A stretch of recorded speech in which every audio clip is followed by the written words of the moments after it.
You're tuning in to the Black Hollywood Live Network, featuring news, interviews, and commentary on all things Black Hollywood. Hollywood redefined. From Los Angeles, California, presented by Maria Menounos and streaming live thanks to Akamai Technologies. This is Black Hollywood Live. Next, featuring intimate and in-depth interviews with Black Hollywood's next edition of stars and influencers. Black Hollywood Live. Hollywood redefined. You're listening to Black Hollywood Live. And now, the host for Black Hollywood Live, next. What's up? What are you guys doing? How are you today on this Good Friday? I'm feeling good. You looking good? Yep, looking good. Feeling Yes, good. yes. Feeling good. Feeling good. I'm your host, Megan Thomas. You can catch me on Facebook, Twitter, and Instagram at Meg Scoop. And as always, make sure you follow Black Hollywood Live right on YouTube. It's really easy. Click that subscribe button right at the bottom. Stars. Give us 5 stars on iTunes. You can also follow us on SoundCloud. And make sure you subscribe and support us. We got a ton of shows that are thebomb.com. Just subscribe at the bottom. And who are you, pretty lady in blue? Hello. Hey. I missed you. I am your host, Courtney Tesno. You guys can keep in touch with me at Tesnos on Twitter and Instagram. Let's keep the conversation going for BHL Next. Yes. And also, if you have any questions or you want us to know something that's going on or somebody that's next in your world, be sure to use the hashtag BHL Next and we can see all your questions. So this show is no different than any other. We always have who's up and coming. And right now we have the cast of an up and coming play. It is The Business. It's called The Lost Kingdom. And we have the entire cast and crew here. Well, most of you guys here. Yes. We have some of the cast, the crew outside too. Hey, y'all. Hey. Yes. Introduce yourselves. There's so many people in here. We never have this many people. Okay, well, my name is Shayla Hudson Williams. I am one of the writers and the creator of The Lost Kingdom. Nice. Yes. Yes. Hey, Hey pretty lady. y'all. Hi, my name is Frances Domont, and I have the honor of playing the lead, Makeda, military commander, warrior, princess, all of that good stuff. Yes. Woman. Yes. We love Yes. that. We love And that. these gentlemen, handsome chocolate brothers on the couch. Yes. Introduce yourselves, please. Kayam Dunbar. I am King Paye. I am one of the co-leads of the play. Phenomenal piece of work. Happy to be a part of it. Okay. And I am Melvin S. Ward the first, the one and only, and I play the role of Shabaka, his lovely young brother. Okay. We'll get into that later why you did that. Right. All right. And I am Kevin Craig West. I am the level-headed good guy and husband of Makeda. Okay. Proud to be a part of this. Yes. And so we'll get into the Lost Kingdom and exactly what it is. But of course, it is set in Egypt times back in 750 BC? It's 720 BCE. 720, okay. Yes. Yes. And it is actually set in the Kingdom of Kush. And the Kingdom of Kush was a powerful empire that took over Egypt and ruled over Egypt for over 200 years. Oh, yes. We got to gonna watch get this into part. that. We're going to get into that. Well, let's talk about what's up and coming in the world. What's next in casting? You guys are going to be so excited because I was when I heard this story. So there's going to be a live musical production of The Wiz on NBC in December. December 3rd, I believe it is. Yeah. December 3rd, it's coming out. NBC is following, if you've noticed, there's been a lot more color on the screen on Just TV. a little bit. Just a little bit. Just a couple of dots. Let's celebrate. Yes. So of course we're gonna see The Wiz come to life again on TV, which is good because this generation of children have no idea what The Wiz has done for us. Actually, The Wiz is Lena Horne is the reason why I'm in the entertainment business to begin with. Oh wow! Yeah, when I was little, I saw her come on, and she was Glinda the Good Witch. Right. And she sang that song, If You Believe. It was amazing. And my mom saw my reaction to it as a little girl, and she put me in acting ever since. So I owe that film just a little bit. Yes. Who do you guys think is going to play the Scarecrow? Because Michael Jackson, rest his soul, he did so amazing with that. Who's going to be the Scarecrow? Who would be a good person? Usher? Really? Wait, explain. Come on, explain. He could dance. He could dance. He can sing, too. I could imagine him only because he's probably one of the most well-known Michael Jackson imitators out there. What about Chris Brown? Yeah, I was going to say Chris Brown. Chris's image That's the Yeah, other thing. I'd But he actually can go kill with some Bruno Michael Jackson Mars. moves. I don't Bruno Mars, yes. Mars, the Usher. face. I Usher. totally give it to Bruno him. Mars would be a good. I think would be a Yeah. good. Okay. Yeah. So what about Dorothy? Because Diana Ross, that's hard to fill now. You cannot Yeah. feel that. It's gonna be a lot of haters. Maybe J Hud, Jennifer Hudson, maybe. No. Gotta be younger. Yeah. Gotta be younger. She's amazing though, cause she'd make you feel that song. She will. She will. Yeah. Womanly and her presence is so. Yeah, it's, It's- I would actually love them to find an unknown. Yeah. yeah, that's true. Somebody. You think Lupita. Lupita? Can she sing? Can Yeah. she sing? No.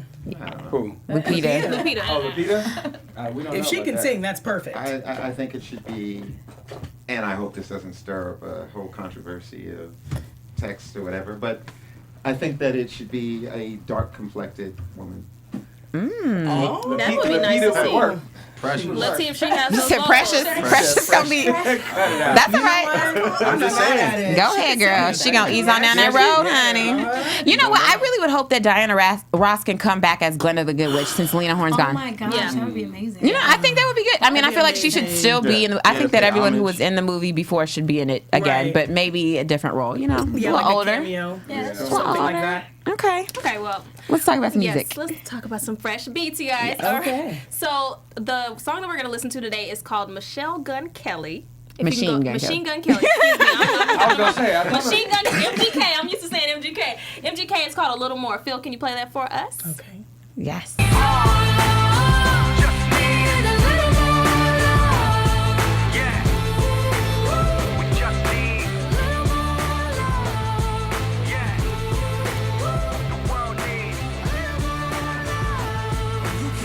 Like they tell you, stop like they tell you, be scared to dream for the top like they tell you, but I'm trying to tell you. I like this one. I like it because it's kind of uplifting and it's kind of like coming hard at you. Yeah, it is I really kinda like the message behind it. I do So- too. Yeah. I didn't know MGK was white. Oh, come on, man. I didn't until wait. What show was he on? He played a rapper on a show. What show was that? Or was it a movie? He played basically he was playing like a parody of himself, and I was just like, oh, he should rap for real. And somebody was like, oh, that is Machine Gun Kelly. I was like, oh, is that him? I didn't know he's white. My bad. He's cute.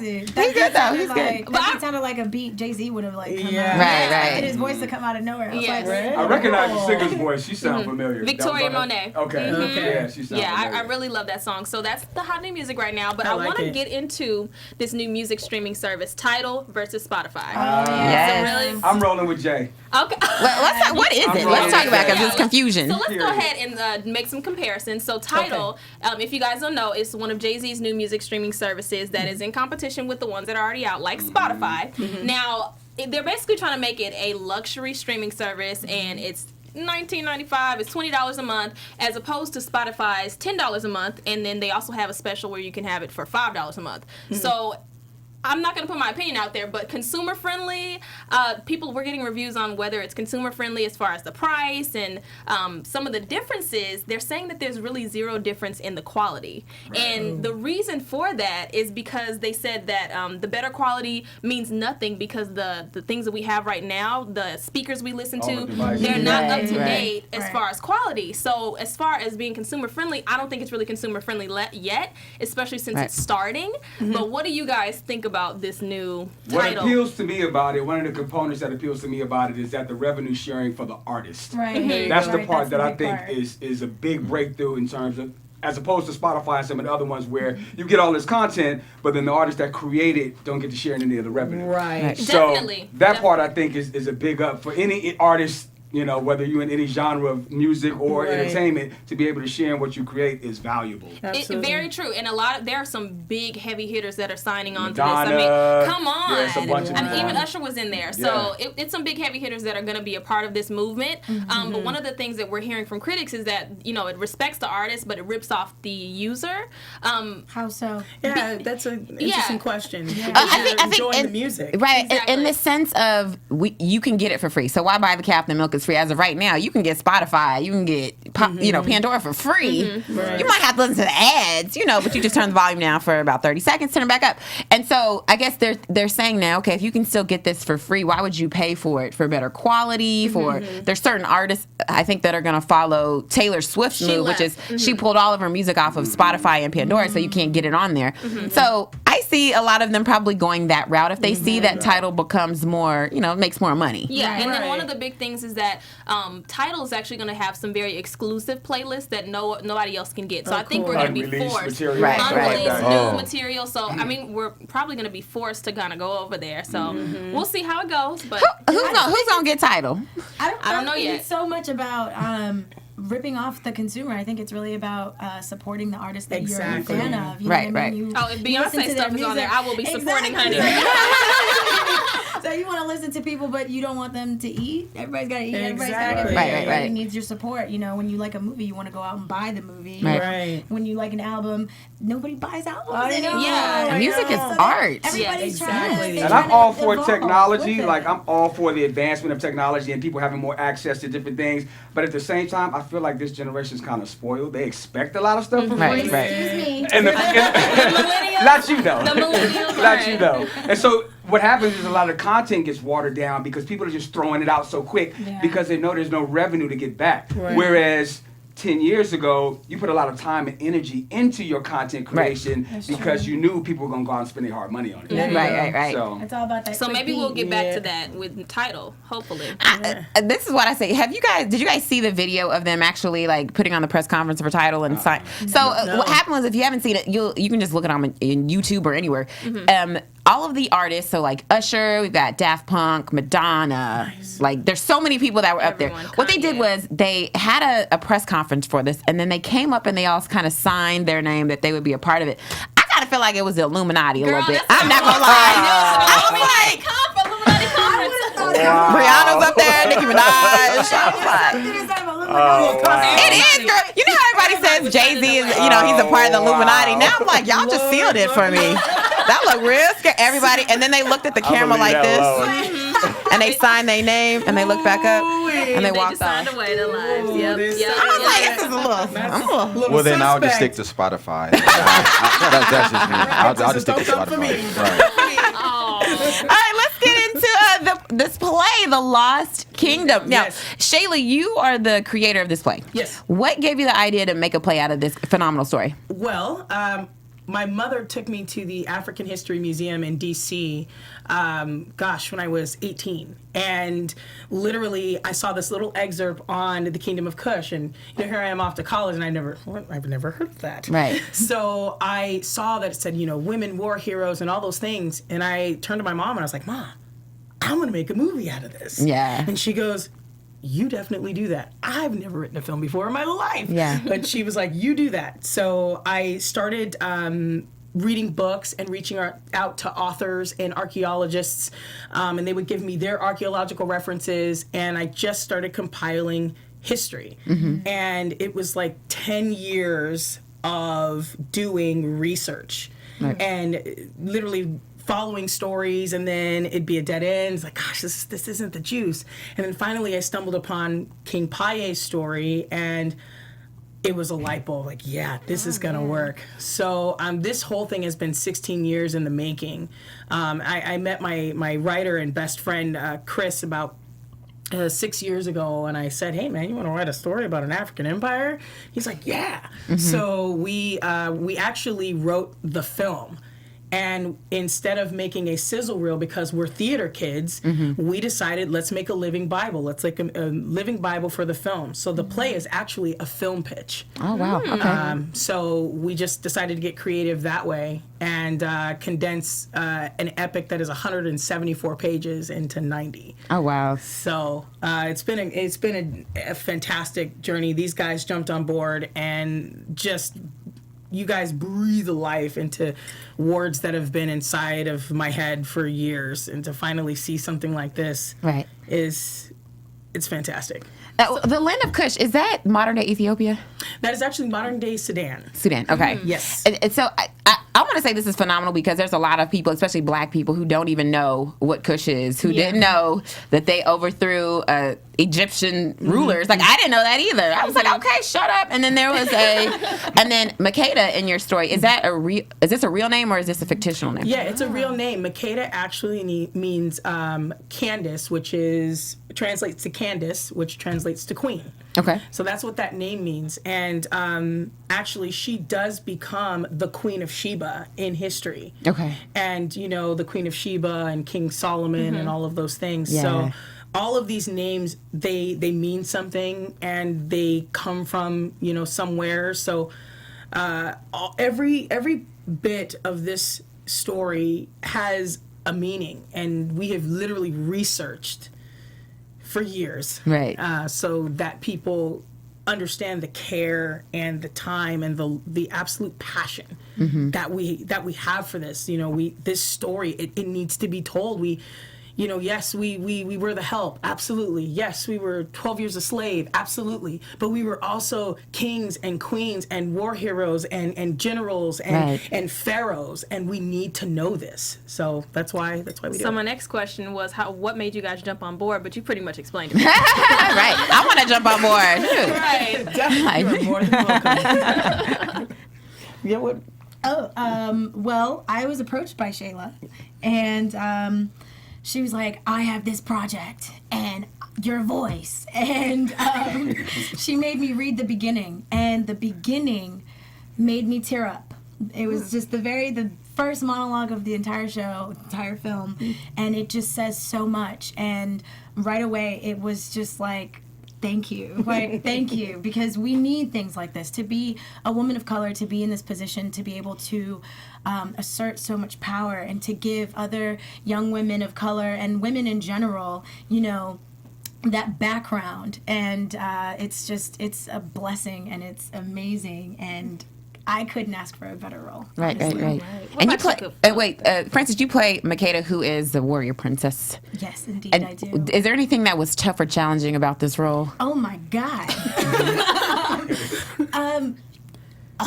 She challenged my power as Francis, because I always walk around thinking I'm cool. You know, I'm powerful. You can't tell me nothing. Wait, I had to step back and see what it actually meant to be a powerful woman, to actually hold on to yourself, and to carry yourself with a certain stature, to speak with a certain bass in your voice, Right. to assert a certain amount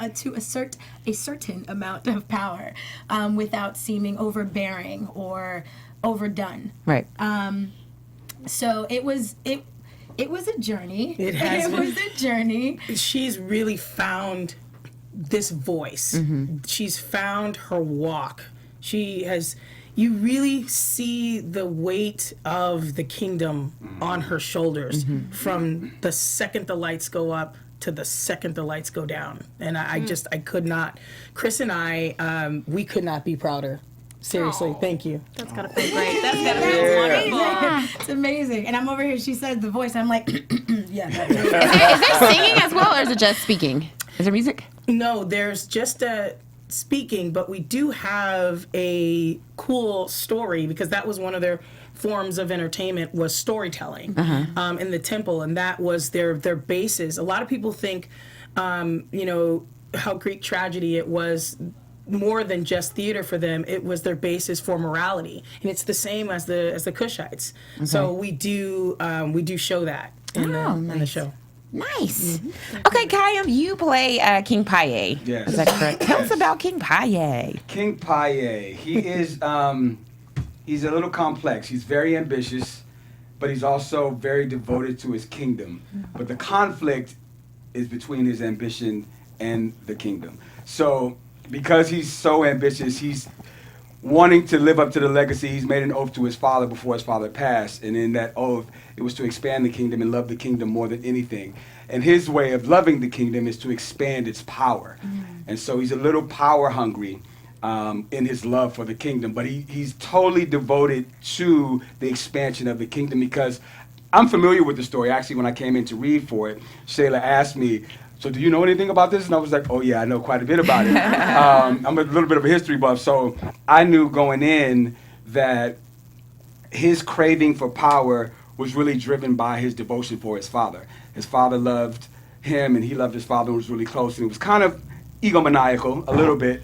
But at the same time, there's, I don't want to say a lust for power, it's the love of the culture that drove him. You know what I mean? It's the love of the culture that drove him. And I was so ready to do this part when I first got invited to come in and read for it. I was like, I want this, I want this, I want this. Man. Aside from the fact that it was phenomenally written, but I was familiar with the family, the royal family. A lot of people don't know this, but a lot of the characters from this family are mentioned in the First Testament of the Bible. Like, Right. this is real life history. There's a lot of legacy that we as Africans have laid down in the world that doesn't get documented or that has been misinterpreted through documentation. Because you hear about Cush in the First Testament, you Right. hear names like Taharka, you hear names like Shabaka, but you don't attribute them to being Africans. Right, You right. know what I mean? So Yeah.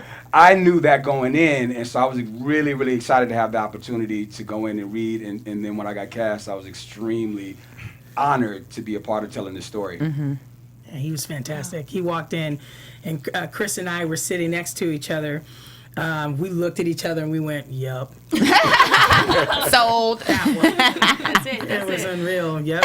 He was our first audition for the day too. Was he? Our very first. Was that? I didn't know that. You were our You first set the audition bar for the day. high. And we were like, boom. Nice. Got it, nice, got it. nice. All right, Melvin, you played King Shabaka. Yes. Melvin goes to my church, y'all. So I know. Full disclosure. Right. Melvin, you are in all the plays, and you do so well. You did Thank you. the church play last year, Yeah. but it was like a big production. It wasn't like rinky dink. Wow. So I want you- Melvin did his Too, thing. for He the did. Lord. Oh, So nice. Melvin, you play King Shabaka. Who is King Shabaka?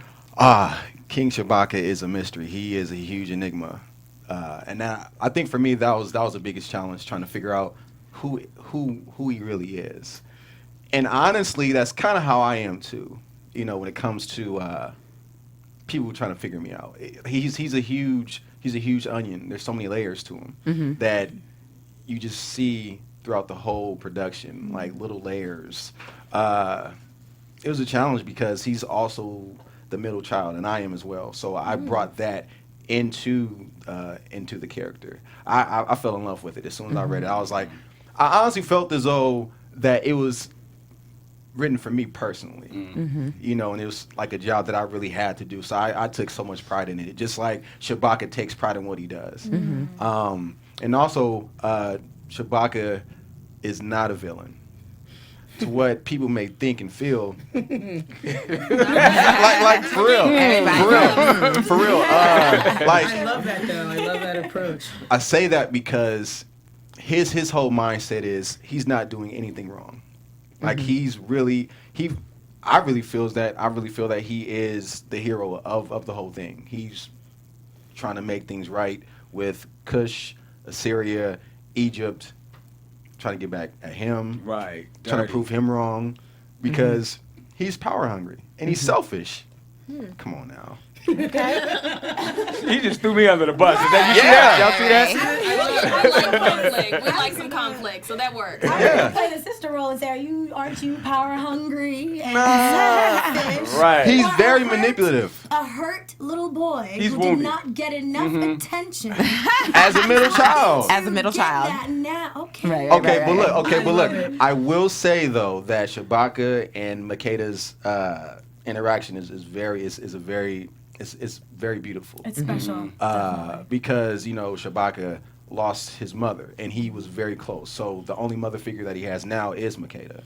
So everything that we do is like so intimate. Okay. You know? And that's one of the things that he holds against Paye the most. It's the loss of our mother. Right. Okay. And so He blames me for that. It's his fault. he sure does. I do like Chris and I really loved that approach because all of these characters and their characteristics, like I said, we're theater kids, and I am a huge classical theater lover. And so when we were really developing these characters, we developed them after our favorite classical characters in classical literature, and he is very much Iago. He's my favorite. Iago's not a villain. Right. He just had a plan and he stuck to it. Right. So, you know, his character, Shabaka, is very much, you know, modeled after that. And, you know, here we have Makeda as the Queen Margaret in Henry VI, Part 3, where she says, they won't follow your colors, they will follow mine. Yeah. You know, she is that. So it's so fascinating how they just, you guys just read this thing and took off with it. It was like, we didn't have to say anything. Right. I love your I- energy. Right. Thank you. Thank you. It's We have been the a while. blessing of working with her, so Yes. Yes. I feel it. So, Kevin, you play Keyboy. Yes. And this is Makeda's husband, right? Correct. Okay. Tell us about Keyboy. As I mentioned before, Keyblade is like the balance. The brothers, Paye and Shabak, are obviously misguided and think that they're doing okay or doing right. But yeah, so to help balance, or to help Makeda, keep balance between what's going on with them, he's got the level head and. Yeah, is there good support, strong support for the Princess Warrior? Mm-hmm. Yeah, You seem really level-headed. Were any of these roles I'm like really not. you're not? I'm like, Don't let it fool this you. is Okay. So this is not completely out of your comfort zone. You relate. this is me on Valium. I'm normally like, no. Yeah, I'm for the most part I am level-headed. Okay.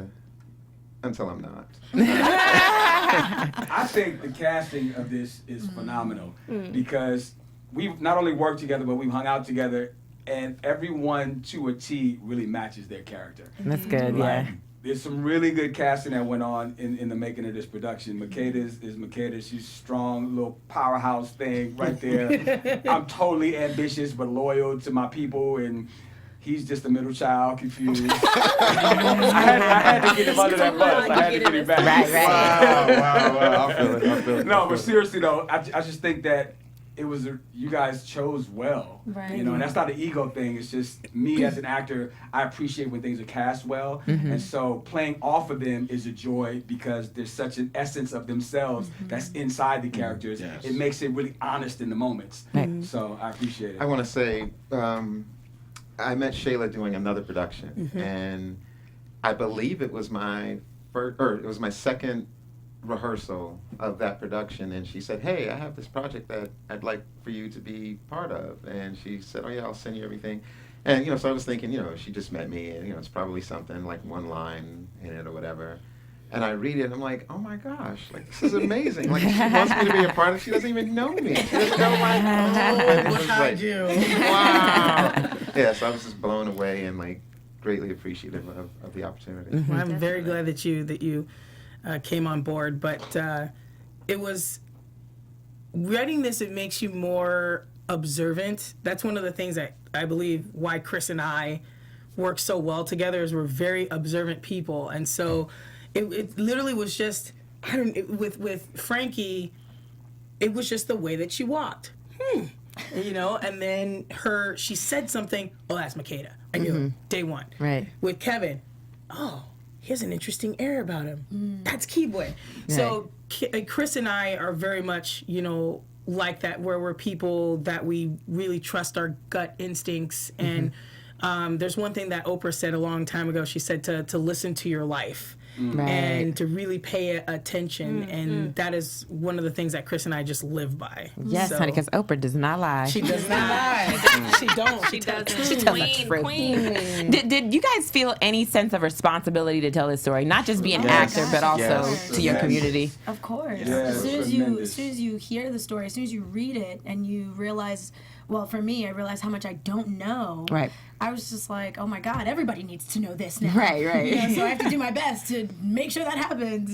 So it's really, definitely for me. And for me, it's, like I said, I knew about the family prior to coming to the project, so I went in with the awareness of this is legacy. This is not just another script. This is legacy. This is truth. And so there's a certain amount of gravitas and sincerity that has to be given to this project, unlike something that's just fictional and it's a black story. Right. It's our legacy. So there's audiences that are going to come see this for the first time that have no knowledge of these stories or these people or this ever existing. So yeah, I felt a huge amount of response in a good way though. It wasn't like pressure. It was like, wow, we need to really dig in and go deep because this is something special that we got here. Yeah, most definitely. I completely agree.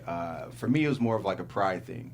When it comes to just a black people that I didn't know anything about this in school. All I knew about was Martin Luther King, Malcolm X, his story, not history. Yeah. Right. Right. You know, I mean, yeah, I just, that's all I knew. So when I read the script, I was like, how come I didn't know about Right. this? So I felt it was upon myself to really embody this character and to really show who these people really are. You know, and I took so much pride into this script. I was like, this is mine. Right. Yeah, likewise. Yeah. Likewise.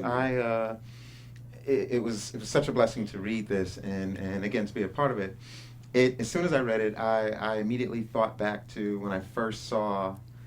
This was back when when Michael Jackson music videos, like it was a big deal to like have have it come on like NBC. You know, it's like, and tonight at 8:00, Michael Jackson debut of.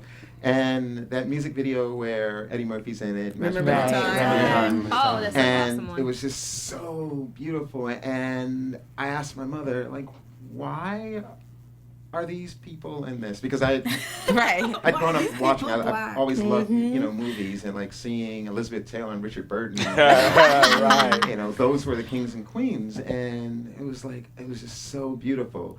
And I wondered, why have there not been any movies? You know, nothing with any visuals like this. You know, except for photos of Egypt, ancient Egypt. But and then Eddie Murphy. Again, in Coming to America, but it was a comedy. You know, it's like, okay, well, there needs to be something that shows us in this light, but it, being taken seriously. Yeah, and this is the truth. So what better way to do it? it? So it was like, okay, got to give it my all, and great sense of responsibility for it. Right. And Shayla, what do you hope people take away from this wonderful play that you've put together?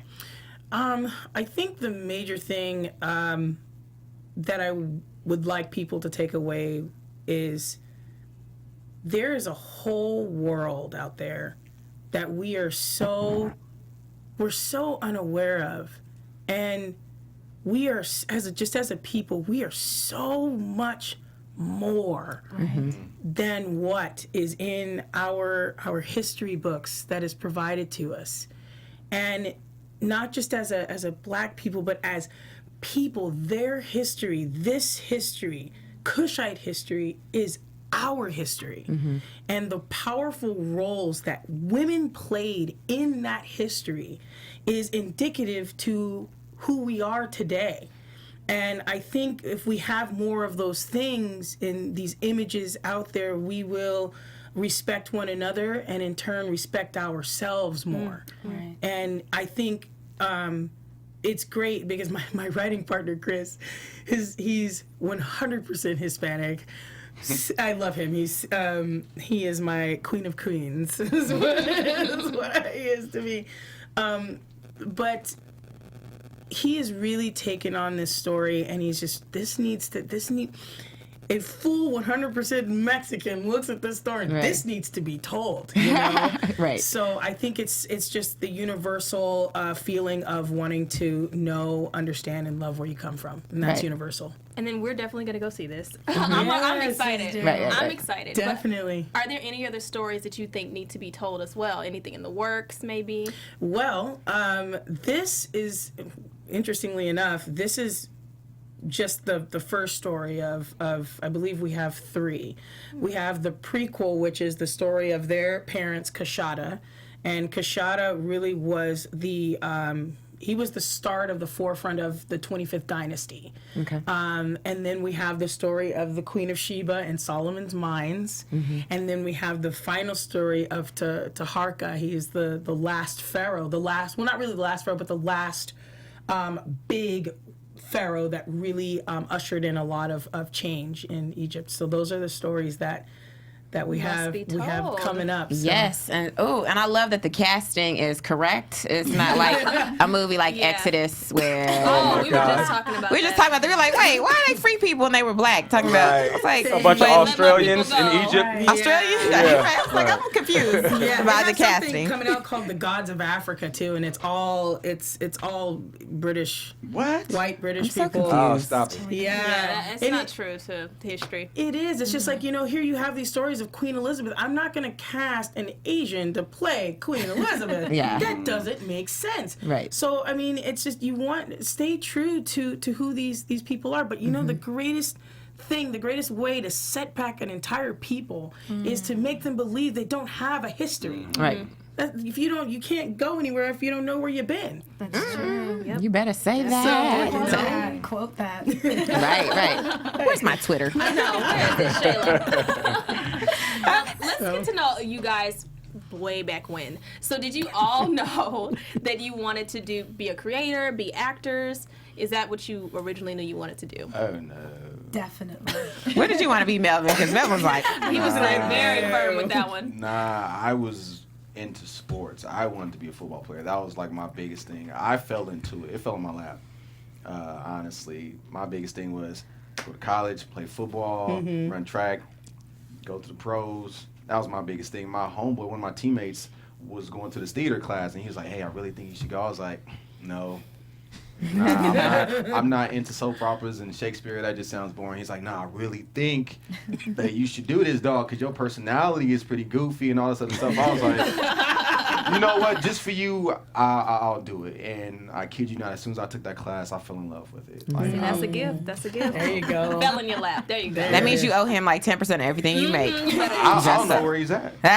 Don't worry, he gonna come through. Don't worry, he'll Go find see this video. Not gonna break. I'm like, "Hey, brother, it's my 10%." Thanks to me. What about anybody else? You guys. It kind of fell in my lap as well. I went to college to majored in math to become an engineer, and was in the Marine Corps, and like my last real job was a systems analyst working on computers, and I was forced into a community theater show. It was one performance only, and I was the onstage narrator, and I did it, loved it.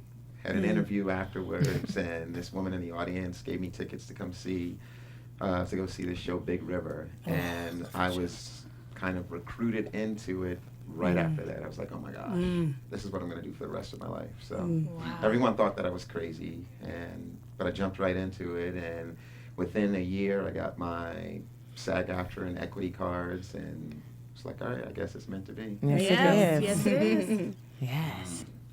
Yes. I've always wanted to be an actor. I've always wanted to be an entertainer. I do music. I'm a spoken word artist.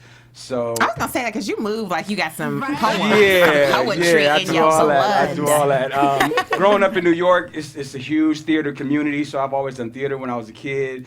So it's always been a part of my DNA. My mother's a dancer, so she took me to theater young. I grew up watching Sidney Poitier and all the great actors that have come before that's kind of laid the groundwork for us to be able to be here. Seeing black faces on a huge screen just pulled me in. I was like, whoa. And seeing our stories being told, I gravitated to it immediately. And I was always a kid dancing around in the house with the Michael Jackson wig on. And that was me. I don't know why I can see that though. Yeah, I got pictures. I got pictures. I feel like I can see that. I can see that. Yeah, I was that dude, the That's little good. dude dancing around. So it's always been something. I've always been in school for theater and things like that. So it's a passion of mine. It's always been in my heart. I couldn't think of nothing else I want to do, really. All right. What about you, Francis? Always. My mom did it. It's all her fault. She was like, "You're gonna be a star," and then I was like, "Okay."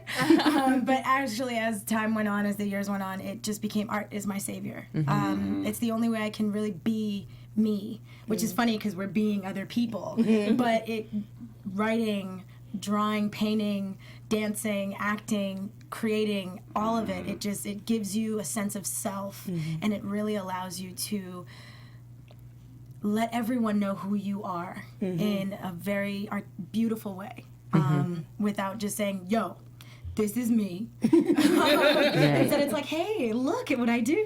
Like it's kept me leveled. It's kept me sane. It's kept me safe. Safe, You guys good. know, I like she that. used to be on this show that I loved as a kid. It was a show that taught me how to do this. Wait, do it again. Please. I can't even. What? I can't even do.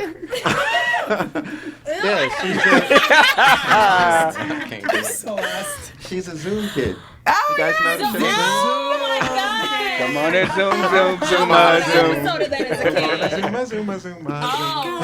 Oh, that's hilarious. I love it. I'm still doing this all day. Word.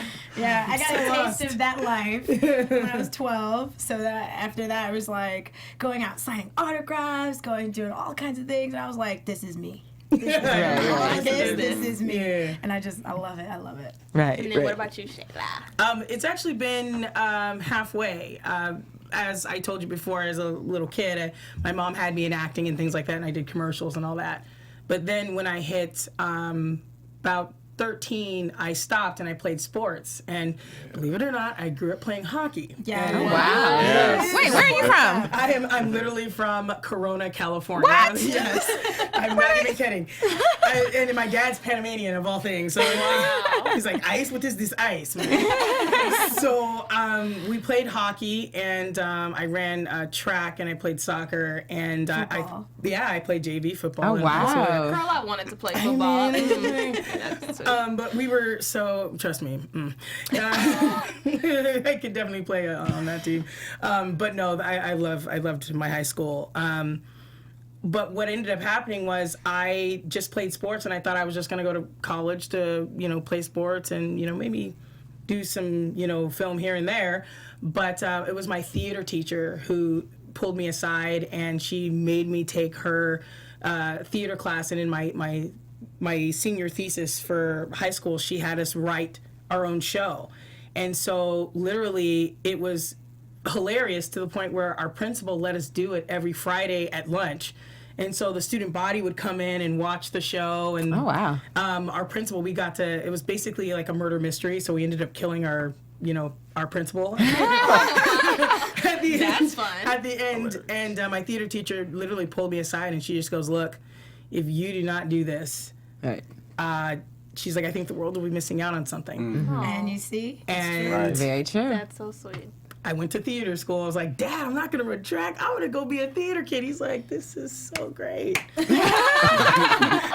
I love it. But no, I owe my mom a lot. She, both of my parents really showed me what marriage means, what it means to be committed to one another, and what it means to be committed to something and to be supportive, of dreams. And the two of them have been my biggest dream makers, really. Awesome. So I owe them a lot.